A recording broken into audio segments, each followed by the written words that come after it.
Bienvenidos, ya está listo el mate y hoy vamos a hablar acerca de los libros de Hitler, que leía el hombre que quemaba libros, ¿no? Porque es muy conocida esta figura justamente por eso. Sí, todo el mundo conoce la figura de Adolf Hitler, dictador de Alemania, conocido como el Führer. Y lo que nos interesa acá abordar es un tema bastante delicado, que es qué pensaba, ¿no? Es difícil saber qué realmente pensaba, nosotros podemos reconocer las políticas que aplicó, pero adentrarse en la mente de una persona como esta se complica bastante y una forma de abordarlo es diciendo, bueno, ¿qué lecturas tenía? Recordemos que en esa época la lectura era una forma prioritaria de acceder al conocimiento, ¿no? No existía la televisión, la radio estaba en auge, o sea, había una difusión importante de radio, el cine y por último la prensa escrita y para un análisis más profundo, si se quiere saber de a qué le dedicaba tiempo, bueno, la lectura de un libro que como uno sabe, uno dedica horas a un libro, ¿no? Claro. Sí, a través de esa biblioteca que tenía Hitler, uno puede meterse en esa mente tan perversa de la historia de la humanidad, ¿no? Una de las mentes más perversas. Lo que tenemos es una biblioteca compuesta aproximadamente por 1600 ejemplares. Son los cálculos que hacen los estudiosos de esa biblioteca. Que está además dividida en diferentes bibliotecas, justamente porque cuando termina la guerra, la mayor parte de estos libros los colocan allí los soldados norteamericanos, ¿no? Y Sí. soviéticos. Entonces, muchos libros de Hitler están actualmente en Estados Unidos en la Biblioteca del Congreso. Casi 1200 de esos 1600 están allí. Después tenemos en bibliotecas de universidades particulares algunas colecciones importantes. Por ejemplo, hay 80 libros que eran los que acompañaron a Hitler en el búnker en esos días finales, los más difíciles para el dictador, que están, por ejemplo, en una universidad, no en la Biblioteca del Congreso. ¿Sí? También se estudia ese corpus de manera separada y tiene una particularidad de la que vamos a hablar luego. En general, para que tengamos como un pantallazo Primer general pantallazo, de sí, esos tengo la libros. pregunta es, ¿qué interés tenía Hitler? O sea, ¿cuáles son los libros si uno lo tiene que abordar por temáticas, ¿no? Bien, hay todo un sector de literatura clásica. Le gustaba sobre todo mucho Shakespeare. Tenía unas obras completas, encuadernadas en cuero y con sus iniciales grabadas. Y le gustaba particularmente, por supuesto, el Mercader de Venecia, ¿no? Que tiene esta imagen arquetípica del judío que confirmaba un poco sus propios estereotipos y prejuicios. Claro, el que no leyó o no vio ninguna de las películas, una muy buena con Al Pacino de El Mercader de Venecia, es de un judío estafador. Claro. O sea, trata la avaricia en esta obra Shakespeare y es un judío estafador. Entonces, bueno, ahí no hay una relectura de Hitler, es una línea directa. Él piensa que los judíos son estafadores y avaros Claro. y conspiran en contra de los intereses de las personas. Y después también tiene otros clásicos como Goethe y Schiller, que ya Sí. son más propios de la literatura alemana. Ujú. Pero si uno dice, ¿hay nazismo en Shakespeare, Goethe y Schiller? Claro, no, en realidad no. Como No. tampoco, a veces se habla mucho acerca de las influencias que la filosofía podría haber tenido en el nazismo, ¿no? Se habla de Nietzsche, de Schopenhauer. De hecho, hay unos documentos que prueban que Hitler escribía mal el nombre de Schopenhauer, ¿no? Que no sabía escribirlo. Entonces esto también nos habla de que era un lector ávido, el mismo, o al menos esa era la publicidad que se daba él de sí mismo. Aparentemente leía todas las noches, en su casa de invierno, en el búnker, etcétera, etcétera. Pero a su vez no era un lector sistemático y además de todo ese gran total de libros, solamente un tercio está anotado y subrayado, ¿no? Esto es importante también tenerlo en cuenta. La mayoría de los libros de esa biblioteca están sin abrir, ¿no? Se nota por la rigidez del lomo.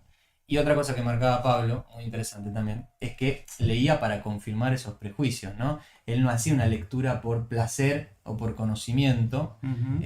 sino que leía justamente aquello que le servía para confirmar también su teoría racial o... Sus propias ideas, ¿no? Exactamente. Y después hay un grupo de libros que son más raros, no son clásicos, sino que tienen algunos que ver con la arquitectura clásica, otros con la historia militar, algunos de la Primera Guerra Ujú. Mundial, y los que son capaz los más curiosos, que por mucho tiempo se desestimó, pero hoy en día se le pone más foco, es el tema del ocultismo. Claro, exactamente. Los libros que tratan sobre cuestiones Ujú. espirituales, esotéricas y prácticas religiosas vinculadas al paganismo.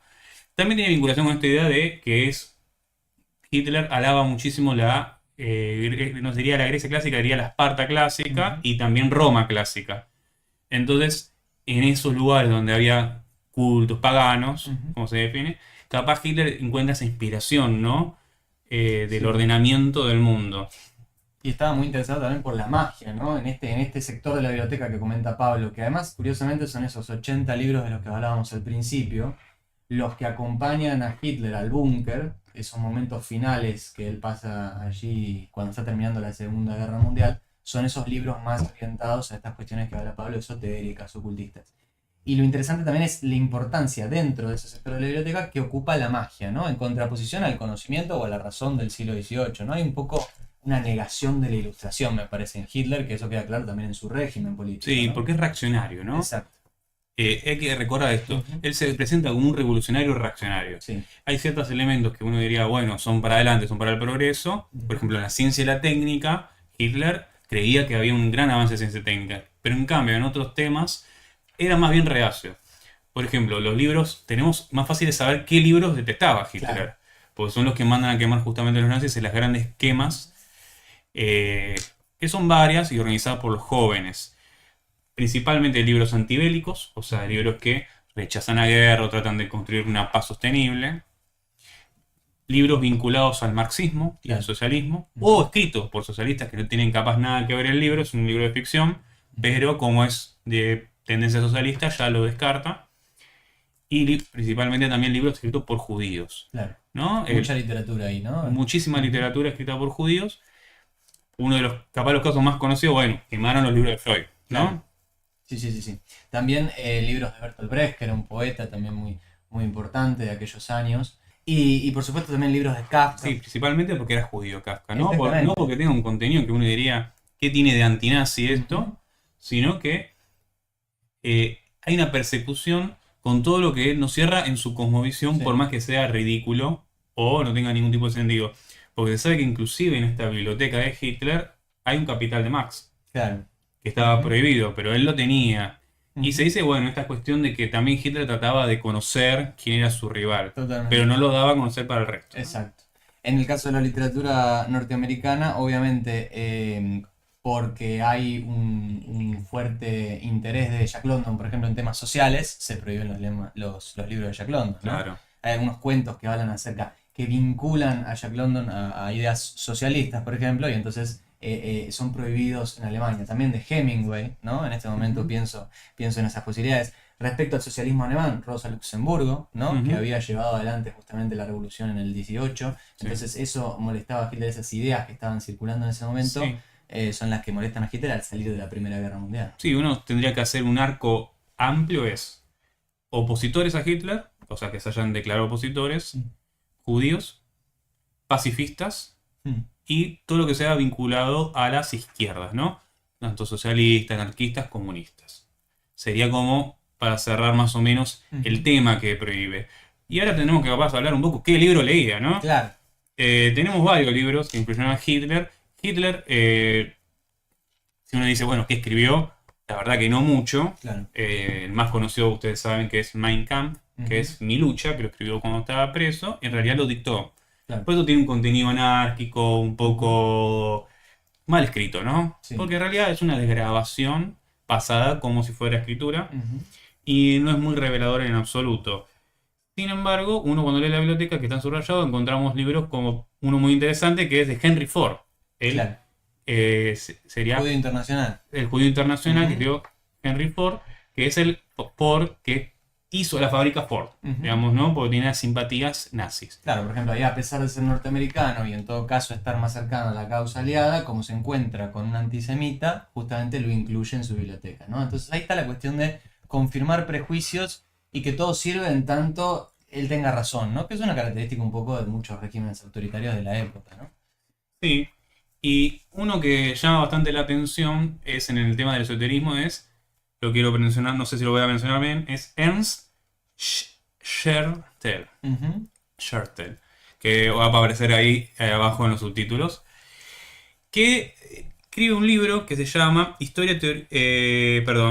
Magia, Historia y Teoría y Práctica. Y ese libro tiene en total 66 anotaciones, ¿no? O sea, es un libro que está Consultado. muy consultado por Hitler. Sí. Y hay unas frases subrayadas que las quiero mencionar directamente, que una es, las imágenes falsas son necesarias para el reconocimiento de la verdad, Ujú. ¿no? Y uno se queda acá pensando por qué Hitler subrayaría eso, ¿no? ¿Qué es lo que le giraría en torno a eso? A mí me da un poco la idea que es la publicidad. Sí, claramente, ¿no?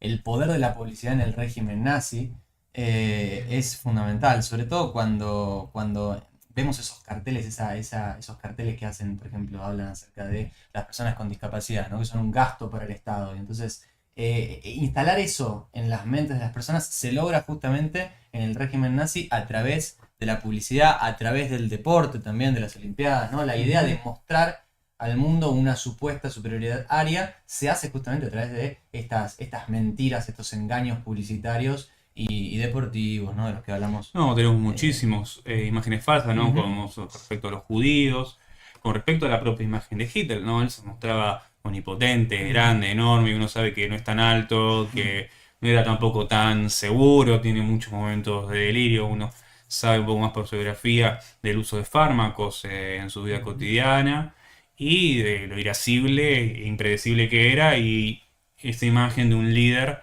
que ya lo sabe todo hacia dónde va el pueblo alemán, Ujú.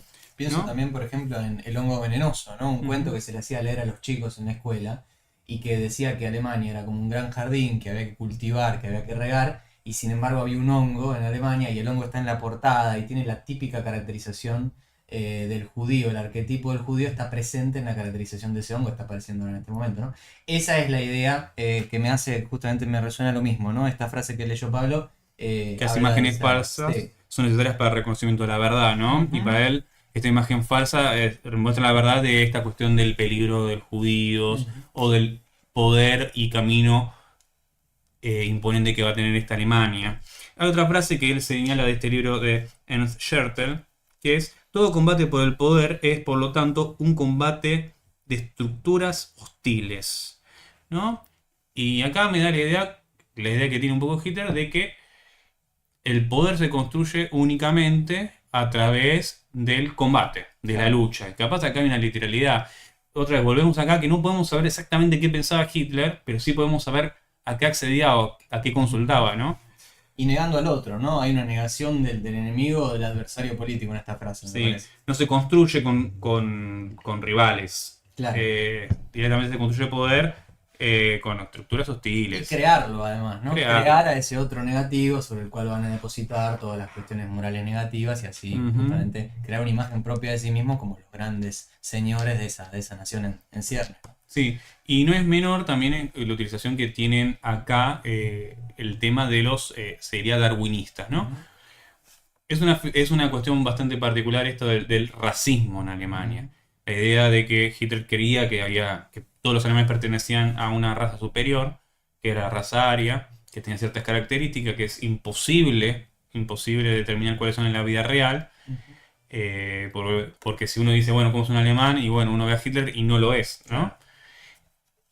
Pero sin embargo, todos se derivan de ciertos escritos de interpretaciones que hizo Hitler de Darwin, o que Ujú, hicieron los nazis sobre Darwin, y sobre otro autor que se llama Gobineau.